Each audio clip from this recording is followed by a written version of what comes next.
Coach? Hey, good morning. How you guys doing? What's up, man? I know you always like talking some baseball, so I said, let me get old Coach Coyle on here. Let's talk some baseball. Yeah, only one game left. Yeah, man.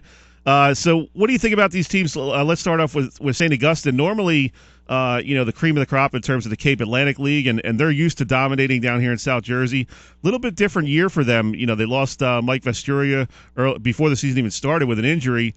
But Chris Morganweck, you had mentioned him earlier in the season as being a guy to watch, and he certainly has been. Yeah, what he's done for that team, I mean, you can kind of see he's kind of become like him. He's helped out with Chilari, some other guys too that that kind of weren't on the radar to start the year. I mean, we found out about the Pavlik kid. But back to Morganwick, he's an unbelievable hitter. He's a guy I don't think I've ever been able to solve. He just, he lets the ball travel and get deep when he's up at the dish, hits the ball to all fields, and then he gets on the mound, and he's pretty much filled the void that was left by Vestoria's arm injury. And I mean, it's as Morganwick goes, I guess St. Augustine goes. He's just been unbelievable for them this year, and I really think an underrated kid just throughout the whole state of New Jersey. Yeah, I mean, when you look at his stats, 6-0, 1.64 ERA, I don't know if anybody could have expected that coming into the season, but he's really accepted that challenge of being the new number one and really run with it. Yeah, he was just in a situation where, St. Augustine had so much talent, and you have a guy like the story who's going to Maryland. You have a Billy Chilari who's going to Duke, and then, there's the Catalano kid there who stepped up too and has an unbelievable year. So it was, it was unfortunate that it took an injury for him to really step into the spotlight. But, we've seen him on the mound in the years past when he was an underclassman. And the guy just, it's not going to overpower you with a fastball, but he knows how to command his own. He knows how to, spot his breaking ball. He just knows how to pitch. And, he was just unfortunate for, them to lose Vestoria. But for him, it was a, great opportunity. And, he seized the moment. Yeah, I think something that really goes overlooked a lot of times in terms of talking about pitchers is the mental toughness, the attitude, and you see a guy like Mooney pitch with that what I like to call mound presence. He's in control, and Morganweck has a little bit of that in him where he's going to win that game, and to win it, you're going to have to take it from him. You know what I mean? That's a different attitude. Yeah. Not every pitcher has. Yeah, and Sean Mooney, that's just that's what he's doing this year. I mean, this is probably going to go down as has to be one of the best pitch seasons in Cape Atlantic League South Jersey history. I mean, the guy's throwing 60 innings and hasn't given up an earned run. I mean, that's incredible. It's kind of funny to even think about going through a whole season without giving up an earned run. It's crazy. I mean, wouldn't that be nice to have that on your staff? I don't even think I've ever been through a game where I haven't given up an earned run, much less a season. Coach, before we get on to Ocean City, I wanted to give you a quick minute or two here to kind of pump up one of your guys. A guy that really didn't get a lot of recognition, throughout his career, Brandon Riggs. He's been just an outstanding pitcher there for Egg Harbor Township, and he wasn't getting a lot of wins early in the season, for various reasons. Maybe he came out of a game and a lead was given up or whatever, or maybe he was facing an ace from another team and you guys didn't score enough, that kind of thing. But just talk about him a little bit and what he's meant to your program. You want to talk about mound presence? Here's a guy, if we saw him as a freshman, and I was like, man, this kid's going to be good. I remember sophomore year, I look at Coach Carmack, I'm like, I just have a feeling, man, this kid is going to throw some serious innings for us this year. A couple things happen. He comes in relief, he beats Malvern Prep, and he does the same thing against Eastern, then he gets his first career start. He beats St. Augustine. I mean, this guy just, this year, he had a tough year. He pitched against, he had all of our big games, and he sometimes, didn't get a little bit of run support. Maybe there was like a couple errors here and there, and, never gets down on himself. He's always there after every inning, coming in off the mound, rooting on his guys, pulling for them. Just the ultimate team guy. And we want to talk about mound presence. This guy, he's not going to overpower you. He pounds his zones. He locates 3-4 pitches. And, guys get base hits off him.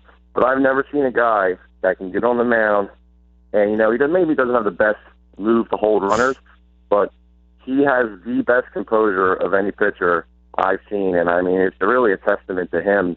He works his butt off day in and day out in practice. The reason he's gotten so good is because of his work ethic. And, he's just the ultimate team player. And I felt really bad for him this year because he pitched his heart out. And, he's another guy, had an ERA sub-2. And, it's the amount of innings and the teams he pitched against. It's like, holy cow, I'm glad you pointed it out because he had an unbelievable season. And it was just unfortunate that, his record didn't show it. What's on the horizon for him? Well, next year he's going to Penn State Harrisburg. He's probably going to be mad at me. I think he's going to be doing, if he's engineering, I think he's doing civil engineering, but it might be mechanical engineering. He's super smart, and he loves the game of baseball. And he's going to do big things in life, and baseball is just, a tool for him to, get there. Talking with Coach Sean Coyle, assistant baseball coach over at Egg Harbor Township, the pitching coach for the Eagles. Coach, if I told you had one game and you got Sean Mooney on the mound, how good are you feeling about your chances? Lock it up. Yeah. That's just, and that's not just him either, man. That pitching staff is ridiculous with, Josh Arnold. We actually never really had a chance to see Sean Mooney on the mound against us. We saw Josh Arnold a few times, and we saw the Nick Ardenwith kid. And, Ardenwith for a number 3 pitcher, holy cow. And yeah. Josh Arnold, he's a dude, man. People don't realize how good he is. He's had a tremendous season, tremendous career, actually. And one thing that goes overlooked with that team is they are just completely loaded with seniors. A guy like Don Fiorentino's had a great season. And even some of the guys that don't get a lot of recognition, like Danny Gray in left field's been a real nice player for them. Brian Casey at second. Yeah. Jeremy West has been one of the top catchers in the Cape Atlantic League for a couple of years. That they just, Joey Clifford at third. Yeah, it's such a neat team to watch because they've grown up together playing baseball. So you see that kind of chemistry that's really natural. Yeah, they have their standout guys, and then they have your nice role players to fill them in. Don Fiorentino, man, he's just a kid that'll hit a base hit right up the middle, and then he'll just leg it out of the box and put pressure on you, and he'll turn it into a double. He's a heck of a ball player, and he's really, really, I think, underrated too in the area. People don't realize how good that kid is. Yeah, the thing that strikes me about him is he's going to do the little things almost always that help you win. He'll move a runner. He'll throw to the right base from the outfield. He'll take the extra base when he can, and you don't see that a lot in high school baseball. The guys that have that high a baseball IQ.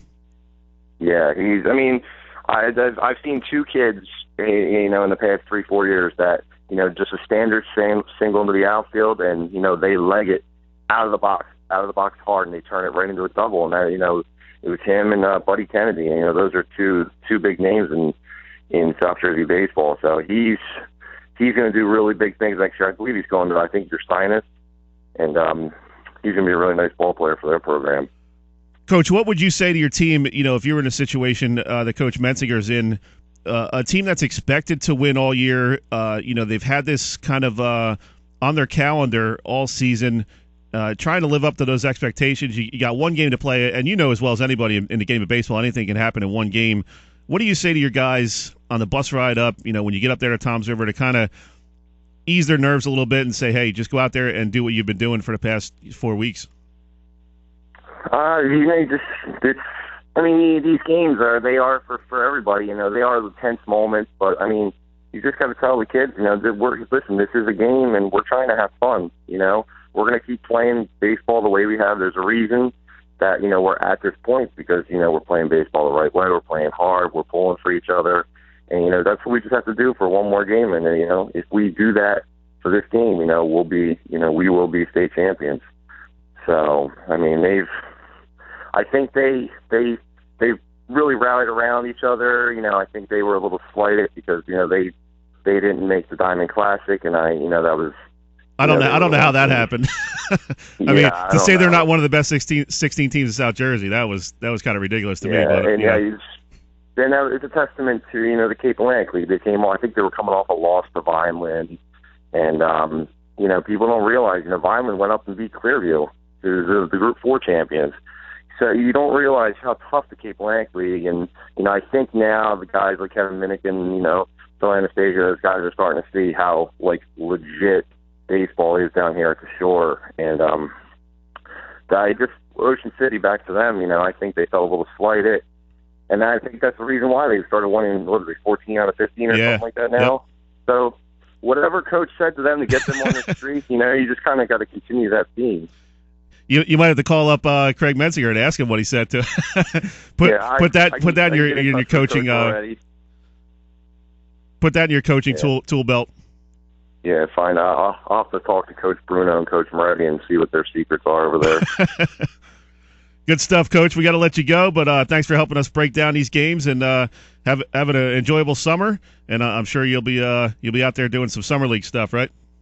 Yeah, I'll be maybe hanging around some of the Sand Sharks, and try and do little things here and there. My wife, if my wife will let me out a little bit. Good stuff, Coach. Appreciate it, man. Have a good weekend. Bye. You too. Take care, guys. All right, that was Sean Coyle, pitching coach for Egg Harbor Township.